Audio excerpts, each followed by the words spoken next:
So I'm like, I'm going to wait now. We're live. Ah, And I don't know who. I don't know who this is. I know it's Rachel Allen, and I think she loves words. So I she'll let do. us know. And Rachel, okay, so we know three things, right? We know because, sorry, I'm going to show you this, You're finally my seeing. book, Unscripted Cool. Brilliance. So, Rachel, here's the deal. I am doing for Podmatch, which I love, and how we're met. We're here on Podmatch. Thank you, Alex. All the speakers that I am speaking with are going to be featured in this book. And Cool. so this is my first book. Hmm. And then I think I'll pick another color like green. And so very excited. So thank you. So we're doing this on Chatter Social, live and streaming live. Who knows where? And my bangs look good today, though. So that's a good thing, Rachel. So, right, Rachel, we don't Improvements. know who you are, but the goal is everyone will find out who you are. And you're going to be in a book. And it's going to be published by Podfest. Oh, cool. And will be also in the book. We will interview Alex. And it's a beautiful book. See, Awesome. it's Ooh. 15 chapters, though this is 16 because the first chapter is on Chatter Social. Okay, it doesn't read like an interview. It reads like a real nice narrative. Oh, I love that. Introduce yourself. I have no idea who you are. Hi, I'm Rachel. So I run Bolt from the Blue Copywriting. And as Adrienne said, I do love words. It's what I've done all of my life, and it's the only job I've ever had. So in my incarnation as the owner of Bolt from the Blue Copywriting, I do marketing, which basically means I make words make money. I, I love that. Now, of course, I got to ask that question, the elephant in the room. Yeah. I'll say it's yeah. Okay, so those two words, or no, two letters. No, two letters. I'm not feeling good today, so two letters. And I won't say the first. I'll just say the last one goes with Ah, I. right. Right. Yes. What shall I just spiel about it? People ask me a lot about this. I can imagine because we hear copywriting, and then the first thought is, well, do I really need a copywriter? What's the Right. difference? I can use ChatGPT and it will write up everything, including telling me why I feel sick today. Right. I mean, you are welcome to do that. And if it works for you, like my very congratulations. But my take on it, as someone who's been doing this for 17 years, is that it makes a fantastic marketing intern, but you definitely don't want to publish the end product of whatever it gives you. And if you're doing something that requires any degree of nuance or irony or sarcasm or personality, like marketing, you probably don't want to rely on it because it's not going to present you in the best light. I love that. Rebecca, I'll bring you up, honey, if you want to come up.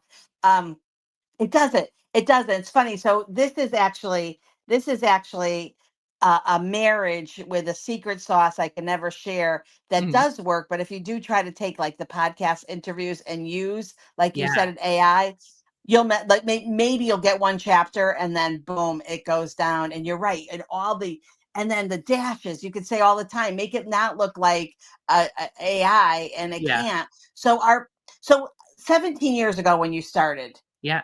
did you even think that you would have to worry about people questioning you about AI?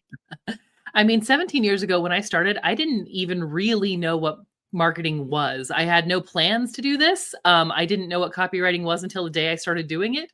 I fell into it completely backwards. And so, no, I would have never thought if somebody would ask me about a robot intern taking my job. That's funny. What was backwards like for you? How did you fall backwards Well, I had gone to or school for fall into it? journalism. And I graduated into 2008, which, was a super fantastic time for everyone. And the only job I could get was unpacking boxes at the Old Navy warehouse on the 5 a.m. shift. And I was like, I don't want to do this with the rest of my life. So I thought, like, what's the furthest away I can get from Tennessee? And the answer to that is Hong Kong.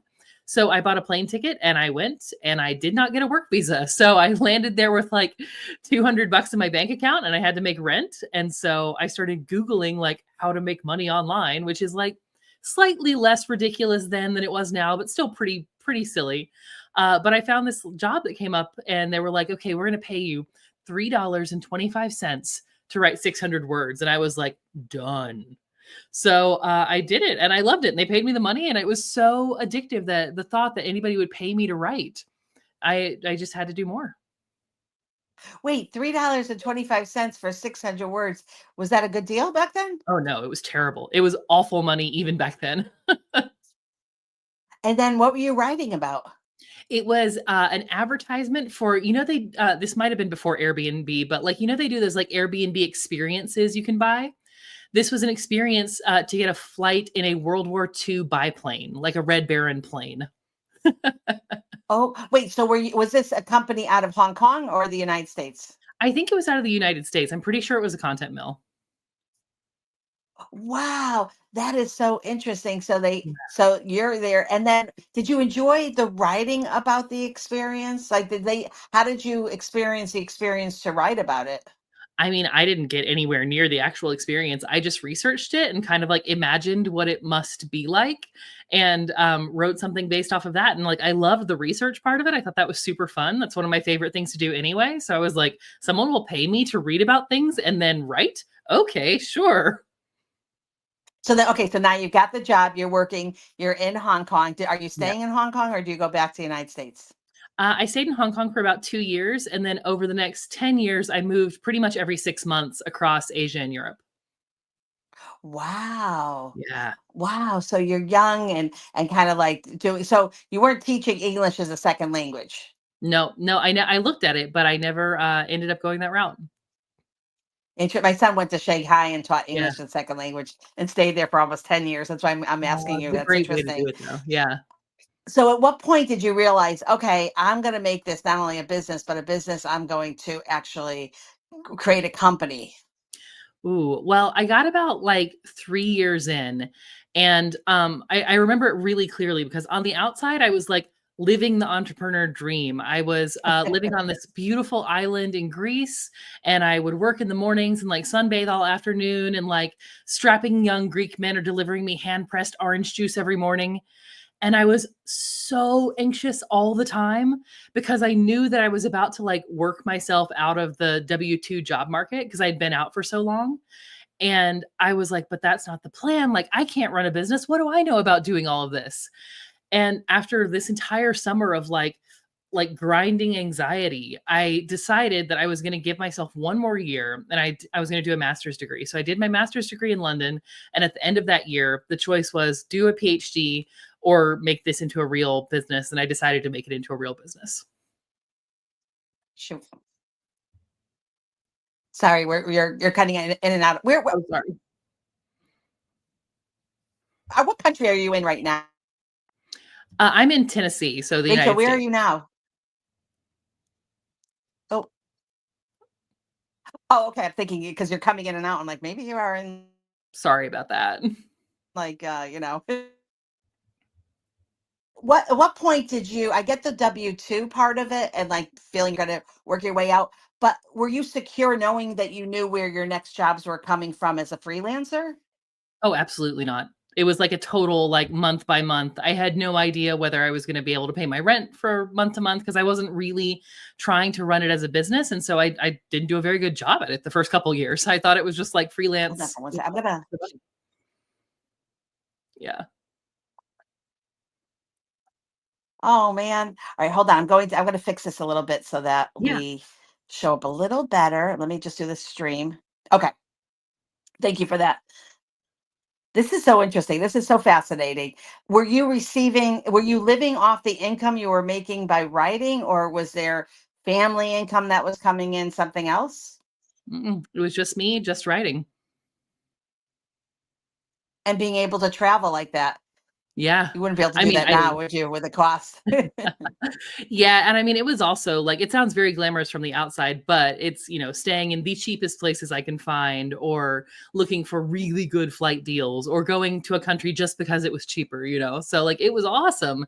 And the like hashtag luxury entrepreneur life it's not exactly how it cracks up to be. Okay, kind of like an influencer. You're showing us some way that how it looks. Yeah. Welcome, Curtis, to the room. Hello, I got Diana. We have Diana and Curtis in the room. That is a Oh, hi. lovely. We are streaming live, just to be clear, not just on Chatter. We're streaming live on LinkedIn, 3 places on Awesome. Facebook, YouTube, and X. So, Excellent. all right. So, what I want to switch for a second. Bolt from the Blue Copywriting. Is that the name Mhm. of your full company name? Bolt. Yeah. Okay, where'd that come from? Well, funny enough, it literally sort of struck me like a bolt from the blue when I was living in this really awful town outside of London. And I had decided to rebrand from just, my name. And I went through several really silly iterations and names that no one understood. And I was trying to think about what really good marketing copy does. And it really does hit you like a lightning bolt. It hits you and you can never see something the same again. And so I was like, yeah, that's exactly the feeling that I want people to have. I love it. It's a long name. Bolt from the Blue Yes. Copywriting.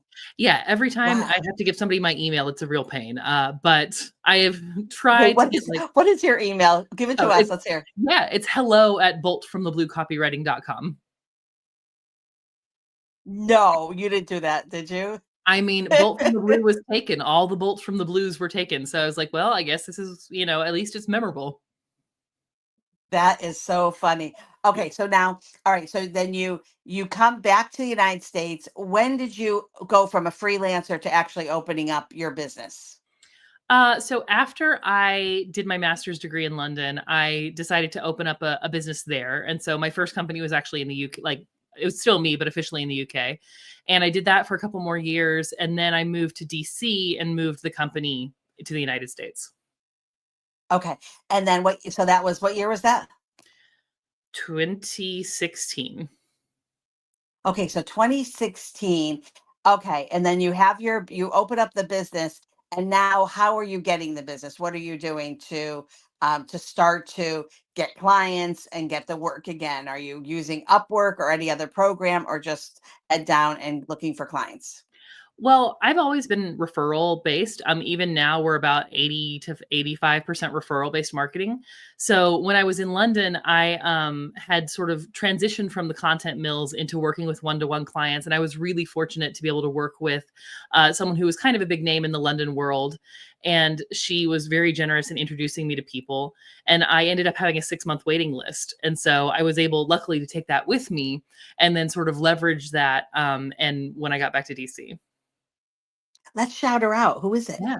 Shaw Wasmond. Yeah, Wait, what's it? she's I feel like I heard that name before. you probably have. She's written a book called, Do Less, Get More, Do Less, Earn More, something like that. It's been a couple years since I've seen Oh, it, but, yeah, she's a brilliant business development, strategist and coach. I love that. Okay, let's go back to the AI now. Now that we have Yeah. an idea. So, what point did you were you like, oh crap, what is this AI? What's it going to look like? Is it going to be a concern for me? And how can I make sure that it doesn't? So, how can I get people to realize that the regular brain to Yeah. hand is maybe better than AI to, I don't even know where to go, to digital. Yeah. So, yes, I want to hear that. So, I was actually really lucky in that, like, about 6 months before LLMs became really widespread and popular, an AI company hired me to write a dictionary of AI terms for their users. And so that meant that I had to get into like the super granular understanding of like how these things work. And it was tremendously boring, but also really fascinating to understand like, oh, okay, I get what this thing is.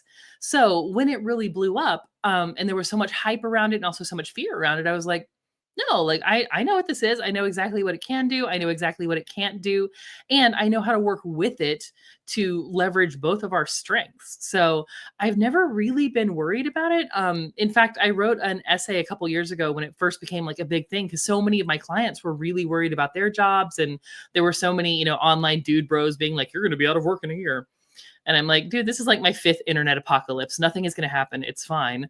But what my reminder to people is like, you are not a machine. There are things that it does that you cannot do, and that's fine.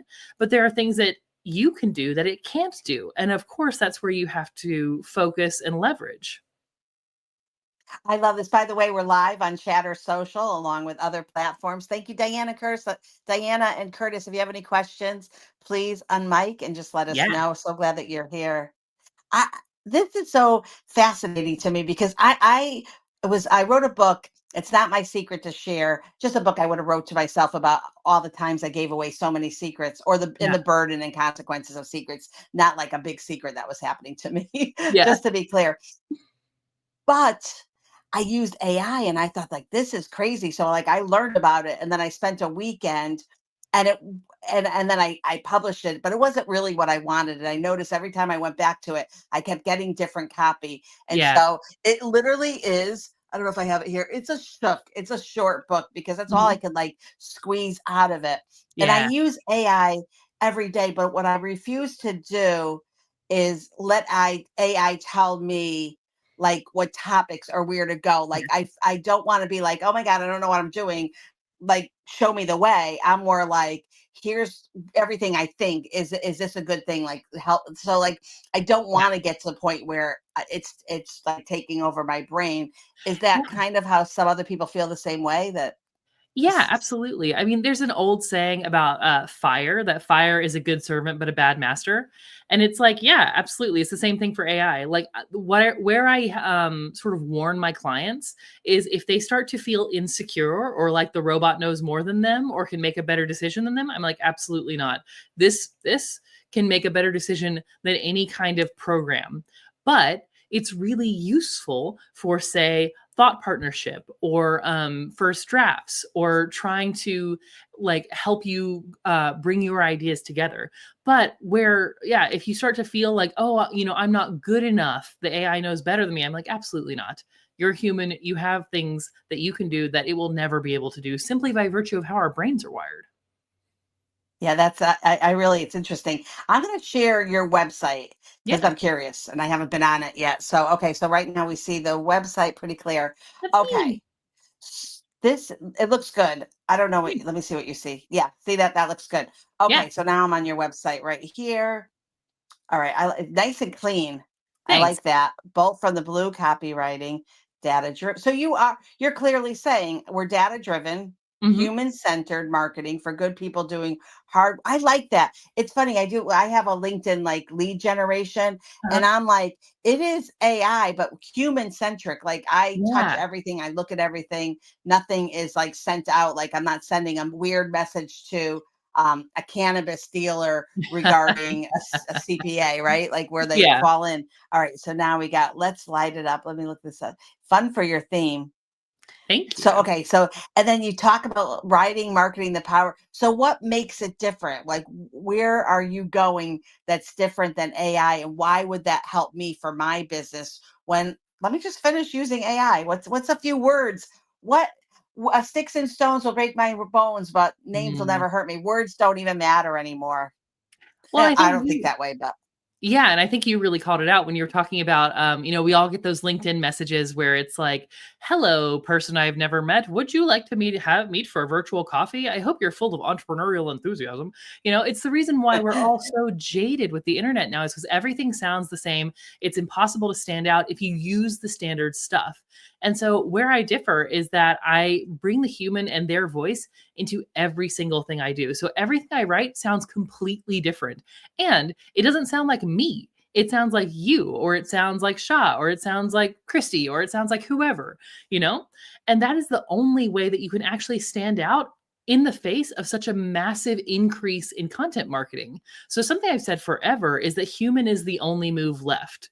Because people ask me every time we hit one of these internet apocalypses, and they're like, oh, you can't make money on the internet anymore. Go home, it's done. And I'm like, absolutely not. It just means that the hacks aren't working anymore.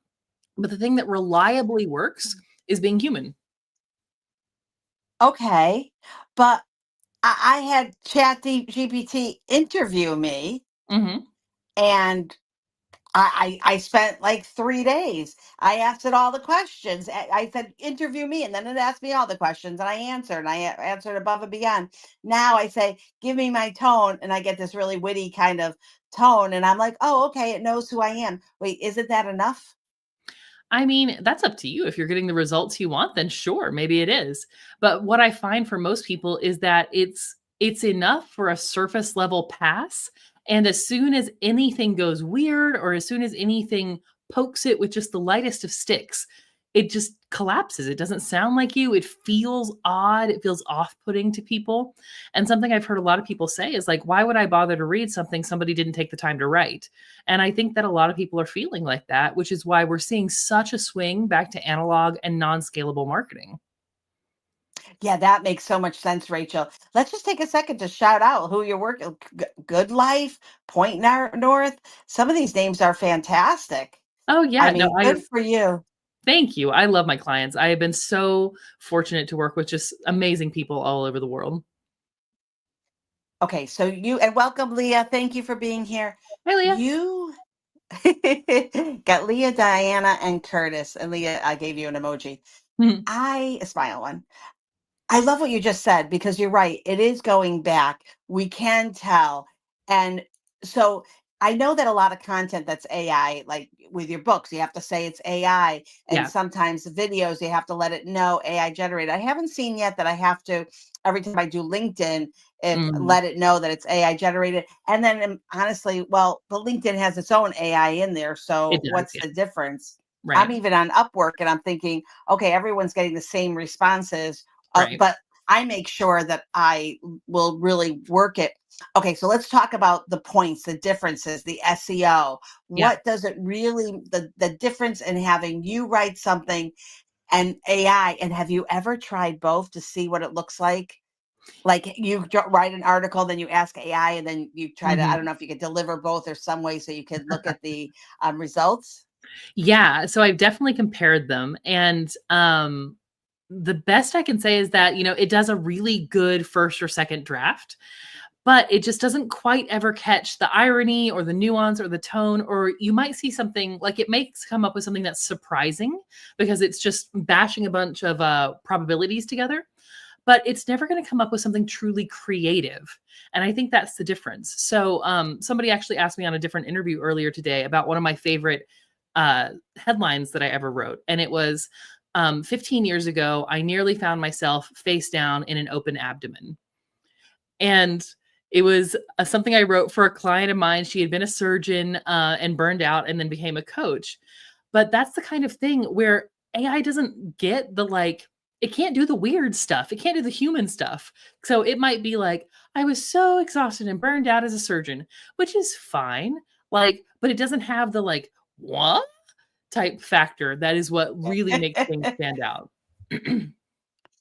That is so interesting. So I love that question that they asked you regarding the headline. So when you're using AI, so you don't use AI at all? Like, are you having a little bit like writer's block? And like, what does that look like? Are you getting up every day and then you're literally, are you writing on the computer? Or do you handwrite? What does that even mean, Mhm. like writing? Well, I don't handwrite because my handwriting is awful and nobody else could read it other than me. So I do that for notes to myself, but nothing else. But as far as using it, I'll use it occasionally, as a thought partner. I use it, when clients ask me to, and for me, it's like, yeah, sure, I'll manage your robot intern. I manage human interns. I don't care. Um, but a friend of mine, Sonia Simone, who is the, co-founder of ProBlogger, she said something a couple months back in a LinkedIn thing, which was like, AI wishes it could do what I do. And it's true. We've both written so many millions of words that thus far, like, I'm just faster and better. And the day that's not true, of course, I will bring it in. And in situations where it's not true, like research, I love using it for research and like digging through papers and stuff like that. But as far as like creative work, as far as marketing strategy, I'm just better right now. I love that. I saw marketing strategy the other day. It was a lot of pages and it really it looked all AI. Before we go on, what about the dashes? What is it with the dash thing going on with AI? Such a Because silly I thing. like beg it. I'm Yeah. like, please, please, dear God, never give me a dash. And then they're like, I won't give you a dash. Right, right, right. I dash won't give you, yeah. Yeah, so I So mean, the crazy. the way they work, it depends on what it's trained on, right? So of course it depends on the different model.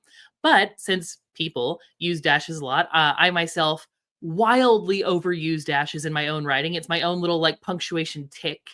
That's it thinks that's how writing is. Like it's looking for something that fits the approximation of what it thinks writing is supposed to be like. And since a lot of people use dashes, it just crams them in there.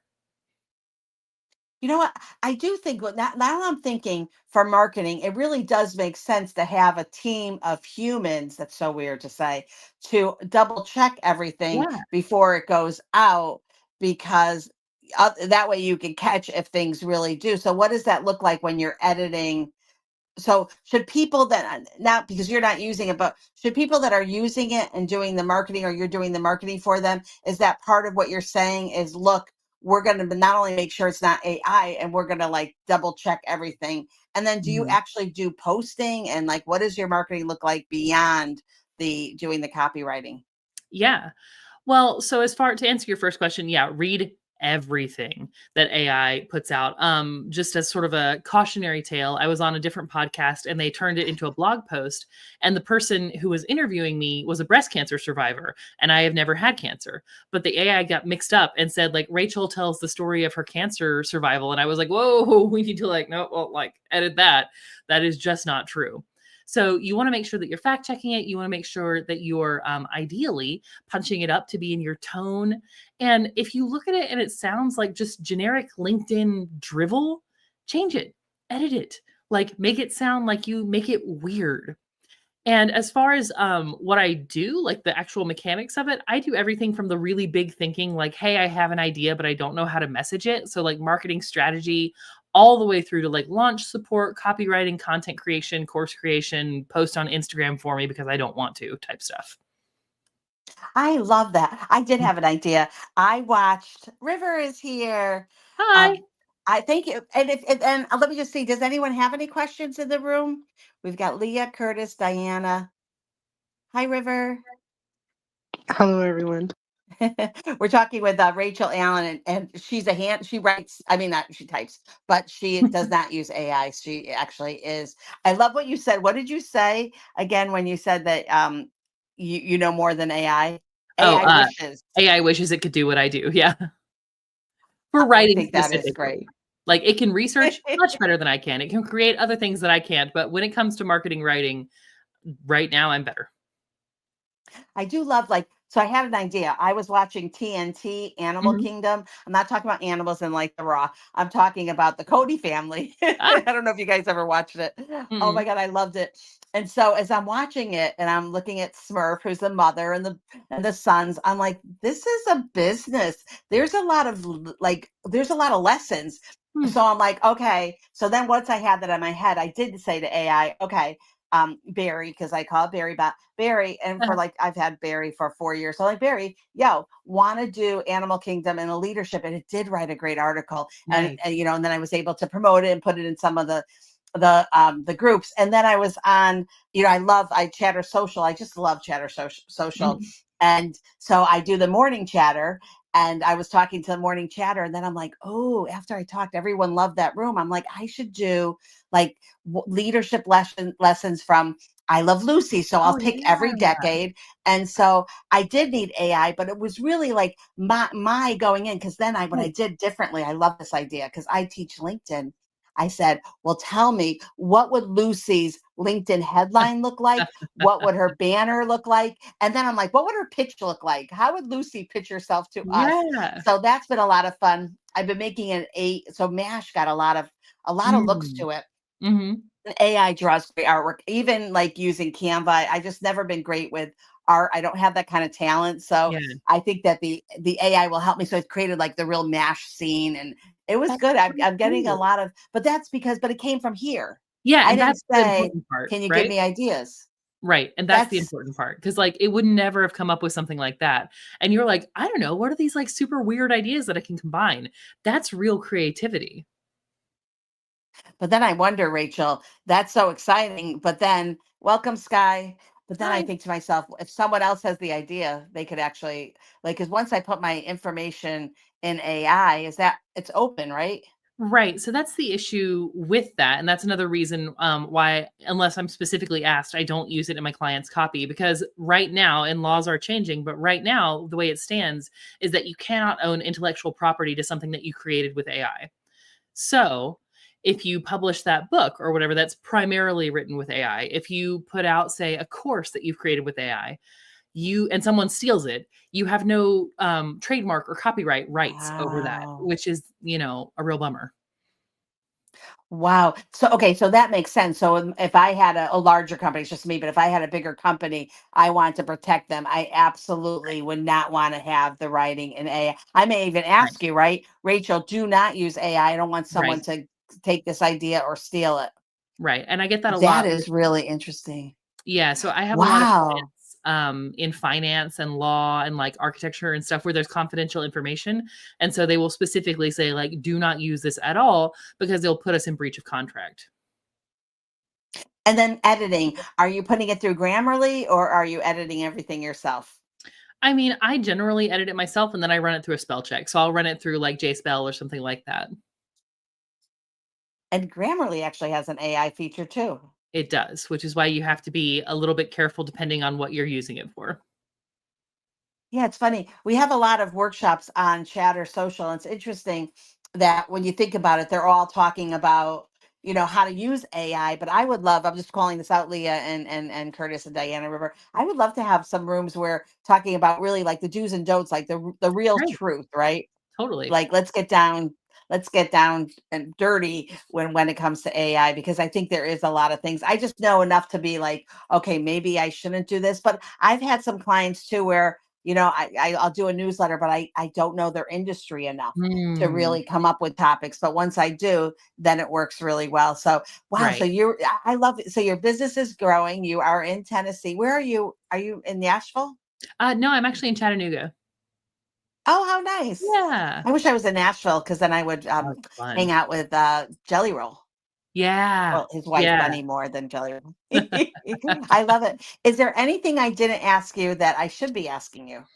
Oh gosh, I feel like we've covered so much. I mean, I think I'm just gonna sort of bring back the one piece of advice that I give people all the time, and the thing that I've been saying on the internet for I don't know 10 years or something is human really is the only move left. So the next time we hit one of these big bumps in the industry, and the next time that everyone's saying that the internet's done, it's not. You're fine. Just take a breath and remember that the more human you can show up, the better your business will do. Oh, ooh, that is really good. I love that. And before we close out, do any Leah, Curtis, Diana, River, Fire. Thank you, Curtis. Do you have any questions? Thank you, River, for the heart. Hi, Hi. Diana. No questions, but I love Hi. how she said keep the human element into everything. Exactly, River. Thank you, Diana. I also don't have any questions. I just wanted to say thank you for sharing that story about when you went to Hong Kong and how you kind of just, I don't know. You know what? Maybe that's a question. Mm. So, what was it that you felt that gave you the confidence to just say, okay, I'm going to jump on a plane, go to Hong Kong with, I think you said $200 or $300 in your pocket. Yeah. Where were you pulling that from? I mean, part of it I think is just the hubris. I was like 22, so it's like I don't know what's going to happen. But I think the other part of it is, I grew up in an extremely rural, very small community, and I could see like the trajectory of how my life would unfold there, and I knew that that's not what I wanted. And so having this challenge and this unknown was the less scary of the two options for me. Great question. Rachel, let me just tell you, Diana is such a lovely human being. I miss you, Diana. I don't see you enough. Amazing, amazing woman. I have to have Diana on the show so people can Yeah. meet. Amazing. And River is so supportive. And Leah is here. And Leah is actually the first chapter of the book, Ah, Unscripted Brilliance. Because Leah is the community manager for Chatter Social. You can oh, download cool. it and come in. Yeah, it is addicting. Sorry to say, but I do sometimes. I'm like it's just great because it's company, right? And in the Yeah. mornings and the evenings, there's just always something. People are doing these rooms. So right now, just to give you an idea again, so there you can Right. see who's in the room. That's so I have the cool. bot or the studio in here, so that's great. So, well, Rachel, you've been wonderful. I thank you for watching too. By the way, if you've been watching, we've been Rachel Allen with the longest name company and the longest email in the whole world. And Exactly. so that's your proof. If AI came up with it, it would have been like God, yeah. Rachel.com. Right, right, right. But Bolt from the Blue Copywriting. And what is your tagline? Let's hear your tagline. I make words make money. I love that. I make words make money. That is a great tagline. Thank you. And so use it. And wait, so you did some research. So if we were doing like Facebook ads, these kind of ads, real words compared to AI words make a difference? Yeah, they actually do. So, I mean, with ads, there's so many other factors that go into it that it is not usually the deciding factor. It's more of like how much money you want to pour into it. But it does, and we know how this feels because there's so many ads you just scroll by and you don't even think about it. But the ones that catch your eye, you're like, I feel like a person wrote that. I love that. And do words still matter when it comes to blogs? Is it content still king when it comes to words? And does that matter if it AI content, real content? What is like, can you like redefine that quote about Yeah. content as king? So I mean, for me, content has never been king. I think that was an excuse. I think relationships are king. What the reason to still do blogs is for SEO. And so in that case, it doesn't especially matter if you use like AI or if you write them yourself, with the caveat that if you want someone to actually read it and if you want it to actually be valuable, then you need to either edit it yourself or write it yourself. And in that case, I recommend doing a platform like Substack or sending your blog through a really engaged email list. I love that. Well, how can we help you to get more business? Like what does that look like? Who would we recommend? What would we hear we would be like, oh my God, we know Rachel from the longest company name, which is Bolt from the Blue Copywriting. How would that work? Oh, thank you What so would we much. Yeah. listen to? So I work with founders usually in the $1 to $10 million range, and they have some impossible dream or unsolvable problem. So they've reached a state in their business where they're like, "Hey, I want to grow it. I want to do this, but my team can't quite get it. I need someone to come in and like help us move the marketing in that direction." Or they're like, "Hey, I've been found this business because I've left, say, big law or big medicine or whatever, and I don't know what I'm doing, but I need a marketer who can keep up." That's what I hear a lot. People are like, I need a marketer who can keep up. And I am that marketer. Awesome. Awesome. And so you guys, I'm really excited. When I was started, I was saying that I have been working with Podmatch. So Podmatch is unbelievable. Yeah, Don't you love it? they're It's great. this whole system where you get like, so Rachel booked, but I said match for Rachel. And then she like I don't have to send her my link. She gets a link. She signs on the form that I could that I have the right to do this, and then publish it. And then afterwards, when it's done, then we can do it. So Rachel, here's the thing. This is the craziest thing. So I was like 15 podcasts like ahead, like where I would be doing it in January. And I thought, let me do something different.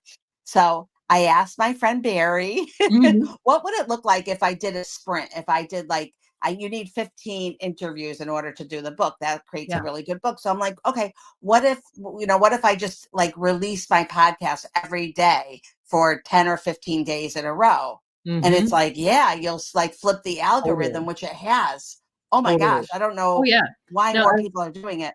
yeah, no, a friend of Go ahead. mine, Liz Scully, runs the Biz Book broadcast, and she posted every day last December. She did a daily last December, up from a weekly, and she's gone from 0 to I think like 17 million downloads in a year.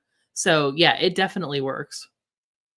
I love that. And then this way we're ready for Podfest in Right. Orlando, because and then this book is really going to be powered by Pod to Book, but also, soldiered by podmatch.com. So very excited about that. So you probably, if you don't know the people in the book, you will, and you all have something in common, which will be Podmatch being on the show and being live on Chatter Social. So I love I that. like to make things in a circle. Round is my favorite shape. And just in case anyone knows, donuts are my favorite food because they're round. Noted.